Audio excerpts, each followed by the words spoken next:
Guys, for today's video is nako i-share sa inyo na kanang another inspirational message.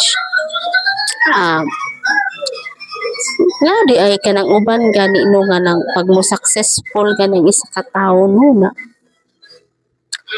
na naayud sila sulti gyapon sa imuha bisan pa man kanang na successful naka-afford na ka sa imong gustong paliton di ba? Nagi mga taong toxic games guys nung kanang dili gusto mo angat ba. So guys, kapansin mo ana, nagi ka ng mga inana pero ako dili na ko na ginamain ng inana, good girl. Di ko gusto nga ka ng mawala ko sa focus good, di ba? Mag-focus lang good ng kung unsay nasa tuwa and maging makontento good ta good kung unsang nasa tuang naabot karon mo. Kay ang uban kay kung nalang gani mo mo angat lang gani ka mo ngondayon sila kanang nakuan po ana tungod kay mo ni mo na di ba mo nang tawag anang inana guys kanang mga wala goy asinso na mga tao good kay imbis ilang kinabuhi ang ilang kuanon nanghimantay manoon sila sa uban di ba. So wala na sila trabaho kada adlaw tungod kay sige na sila panghimantay sa uban di ba.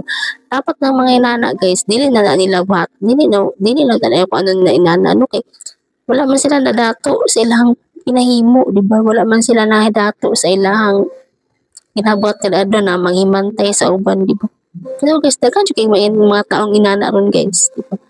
Mas successful mo angat lang gali kagamay mingon din sila kanang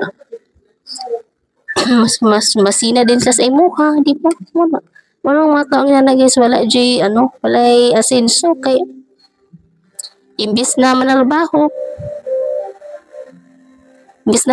sila ikaw naman yun nilang bantayan pirmi muna so muna guys ang kanang mga taong inana guys dili jud nato na sila angay kay pasagdan na nato na sila guys kay pag ato na silang ginatubayan guys kita raghapon ang kanang alaot di ba eh muna iwas sa mga taong toxic guys daghan kay mga taong toxic karon diri sa tuang palibot bisan pa man og maparente nimo sila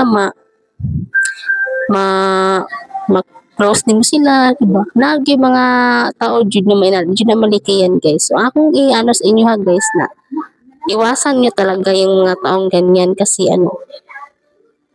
wala namang may tutulong yan sa ating buhay. So, kana lang guys, naunta kanang hindi na sila mag-ingunanaw diba?